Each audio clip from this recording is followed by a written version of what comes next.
매일 성경 묵상을 돕는 해설 가이드입니다. 안녕하세요. 묵상 코치입니다. 함께 읽고 나눌 말씀은 요한계시록 11장 1절에서 13절까지 말씀입니다. 요한계시록 11장 1절에서 13절은 10장에 이어 두 번째 막간의 내용입니다. 1절에서 2절에는 성전 측량을 하는 장면이 나오고 3절에서 13절에는 하나님의 말씀을 예언하는 두 증인의 행적이 소개되고 있습니다. 10장과 11장 간에는 공통점이 있습니다. 그러나 역시 두 장의 강조점의 차이도 존재합니다. 10장에서는 주로 다시 가야 할 사명의 중대성에 대해서 말하고 있다면 11장은 증인들이 어떤 여정을 걸어가게 될 것인지를 소상히 밝히고 있습니다. 지금 초대교회 성도들은 도미티안 황제 숭배를 거절한 대가로 어려움에 처해 있습니다. 주님을 신실하게 따라감에도 불구하고 그들이 당하는 불시험을 이상하게 여기고 있는 사람들에게 이 본문은 불시험을 이상히 여기지 말 것을 당부합니다. 그런 점에서 중요한 강조점은 교회가 주로 감당해야 되는 예언자적 증인의 사명 여정이 예수님이 걸어가신 사역의 길을 따라간다는 점입니다. 예수님의 길을 따라가는 공동체는 그분처럼 고난과 죽음을 맞이하겠지만 끝내 부활하신 예수님처럼 승리할 것입니다. 고난을 통한 승리가 예수님에게만 아니라 교회에게도 그대로 적용됩니다. 1절에서 2절은 성전 측량입니다. 11장의 요한은 성전, 제단, 성전 밖 마당에 있는 거룩한 성을 바라보고 있습니다. 요한은 정체를 알 수 없는 인명의 존재에게서 지팡이 같은 갈대를 받게 되고 그것으로 성전을 측량하라는 명령을 받게 됩니다. 우리가 먼저 알아야 할 것은 이 거룩한 도성의 정체입니다. 이 도성을 상징적인 것으로 해석하는 견해가 타당합니다. 그러면 여기에 있는 제단, 경배하는 자들, 바깥들, 거룩한 성을 모두 비유적으로 이해하게 됩니다. 이 도성의 의미를 21장에 나오는 어린 양의 신부로 상징되는 거룩한 도성과 비교해 볼 필요가 있습니다.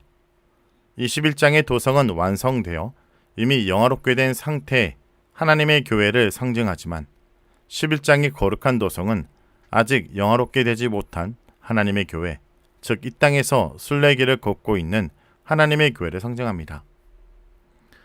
하나님의 성전과 제단과 그 안에 있는 자들을 측량하라는 강경이 보입니다. 일단 측량의 의미를 알아야 하는데 구약 성경에서 일반적으로 측량은 파괴이거나 보호를 상징합니다. 여기 계시록에서는 하나님 백성들에 대한 신적인 보호를 상징하는 행위로 보는 것이 타당합니다. 기본적으로 본문의 성전 측량이 안전한 보호를 말하지만 더 중요한 것은 그 보호의 성격입니다. 일단 요한은 측량 대상을 하나님의 성전과 제단과 그 안에 있는 자들로 한정합니다. 여기서 성전은 마당을 포함한 성전 전체라기보다는 지성소를 포함하는 성소라고 보아야 합니다. 여기에 성전 앞마당이 측량되는 것은 신자들이 영적이고 궁극적으로 보호받는 장면으로 이해하는 것이 타당해 보입니다. 이에 반해 성전 바깥 마당은 측량받지 못합니다. 오히려 거룩한 성으로 상징되는 하나님의 교회가 42달 동안 짓밟힙니다. 이 역시 하나님의 궁극적인 보호 속에서도 교회가 고난을 겪게 될 것을 비유적으로 설명해 주는 것입니다. 교회가 내면적, 최종적으로 승리하겠지만 고난에서 면제되는 것은 아닙니다. 교회는 하나님의 보호 속에서 고난당할 수 있지만 궁극적으로 보호를 받게 됩니다. 그러므로 교회는 몸은 죽어도 영혼은 능히 죽지 못하는 자들을 두려워하지 말고 오직 몸과 영혼을 능히 지옥에 멸할 수 있는 일을 두려워하라는 말씀을 염두에 두고 핍박과 환난 자리에서 승리를 확신하며 담대히 증인의 사역을 감당해야 합니다. 3절에서 13절은 두 증인의 여정입니다. 이 본문에 두 증인이 누구인지에 대한 다양한 견해가 존재하지만 두 증인은 종말에 나타나게 될 어떤 특정한 두 인물을 말하기보다는 복음시대 전반에 걸쳐 사역하는 증인 공동체를 지칭합니다. 공동체의 최소 단위가 둘입니다. 이 두 증인이 능력을 행하고 그러다가 죽임을 당하겠지만 마침내 부활에 이르게 됩니다. 그 결과 심판과 회개의 역사가 세상 속에 펼쳐질 것입니다. 증인의 발걸음이 얼마나 위대한 역사를 이루게 하시는지를 알려줍니다. 두 증인이 감당해야 될 사역이 무엇인지 알려주고 있습니다. 두 증인은 건세를 가지고 1260일을 예언할 것입니다. 그들의 증언이 하나님 말씀에 대한 건세 있는 가르침임을 알게 해줍니다. 4절에서 6절에 그들이 두 감람나무와 두 촛대로서 권능의 역사를 베풀고 있는 장면을 보여줍니다. 여기서 입에서 불이 나와 원수를 삼키는 장면은 문자적으로 해석하기보다는 하나님의 교회가 능력 있는 사역을 하고 있는 모습을 영상한 것으로 말할 수 있습니다. 대적이 공격을 해도 교회를 궁극적으로 해야 할 수 없을 것입니다. 3절에서 6절이 두 증인의 복음 증거 사역이라면 7절에서 10절은 두 증인의 죽음과 패배입니다. 권능 있는 증인의 사역을 악의 세력들이 미워할 것입니다. 다시 무적행에서 짐승에 올라와 증인들과 전쟁을 벌입니다. 이 전쟁으로 두 증인은 죽임을 당합니다. 8절에 보면 그들의 시체가 큰 성 길에 있습니다. 교회가 비록 일시적이지만 패하는 모습입니다. 그런데 그곳은 바로 주께서 십자가에 못 박히신 곳이라고 요한은 설명합니다. 두 증인이 십자가의 길을 따라가고 있음을 알려줍니다. 10절에 오면 세상의 두 증인의 죽음을 기뻐하여 서로 예물을 보내며 축하합니다. 예수님이 십자가에 돌아가실 때에도 그러했듯이 세상은 두 증인의 죽음을 기뻐하고 있습니다. 11절에서 13절은 두 증인의 부활입니다. 그러나 이러한 두 증인의 죽음과 패배는 그들의 최종적인 운명이 아닙니다. 대역전의 드라마가 연출될 것입니다. 11절에 보면 무덤을 열고 살아신 예수님처럼 두 증인도 역시 3일 반 만에 부활합니다. 그 결과 기뻐하던 세상은 두려움에 떨게 됩니다. 그러나 두 증인은 승천할 것입니다. 그때 큰 지진으로 성 10분의 1이 무너지고 남은 자들을 회개하고 돌아옵니다. 성도 여러분, 요한계시록 11장은 교회가 어떤 길을 걸어가야 하는지를 명확하게 보여줍니다. 우리는 하나님께 속한 자로서 보호를 받았습니다. 그리고 복음을 전하는 증인의 사명을 감당해야 합니다. 우리는 세상의 조롱과 박해를 경험하게 될 것이지만 우리는 부활의 소망을 가진 자들임을 잊지 말아야 합니다. 이 땅에서 교회의 길은 좁고 험하지만 결코 떼지 않습니다. 우리는 살아계신 하나님께서 결국 이 땅을 회복하시고 주님의 백성을 영광으로 이끄실 것을 오늘도 믿어야 합니다. 말씀을 놓고 기도하겠습니다. 주님, 요한계시록 말씀을 통해 우리에게 주신 진리 앞에 오늘도 겸손히 엎드립니다. 우리의 삶이 때론 혼란스럽고 고통스럽지만 하나님께서 우리를 측량하시며 보호하시고 계심을 믿습니다. 주님, 우리가 이 세상 속에 두 증인처럼 살아가게 하시옵소서. 복음을 부끄러워하지 않고 회개의 메시지를 선포하게 하시며 세상의 반대 앞에서도 진리를 붙들게 하시옵소서. 세상은 우리의 죽음을 조롱할지라도 하나님은 우리에게 생기를 불어넣으시고 다시 일으켜 세워주실 걸 믿습니다. 주님, 지금도 고난 가운데 있는 성도들에게 부활의 소망을 주시고 우리 모두가 하나님의 부르심에 합당한 삶을 살게 하여 주옵소서. 예수님의 이름으로 기도합니다. 아멘.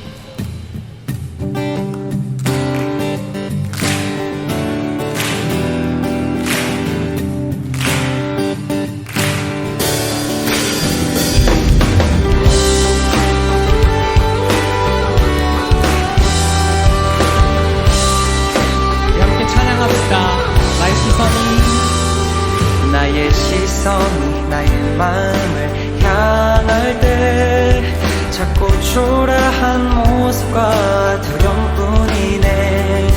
나의 시선을 당신께 돌릴 때 비로소 내 맘 평안해. 비로소 내 맘 평안해. 주를 바라보며 나를 구합니다. 나의 모든 것 다 품으신 주님의 사랑, 나의 생각보다 더 크신 주님의 계획, 그 앞에 내 삶 드립니다. 주님께 내 삶 드립니다. 우리 이 시간 이 찬양의 고백이 우리의 삶의 고백이 되길 원합니다. 아멘. 주님을 바라봅시다. 나의 시선이 나의 마음을 향할 때 자꾸 초라한 모습과 두려움뿐이네. 나의 시선을 당신께 돌릴 때 비로소 내 맘 평안해.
사랑 다시 고백하는 찬양 주신 감사해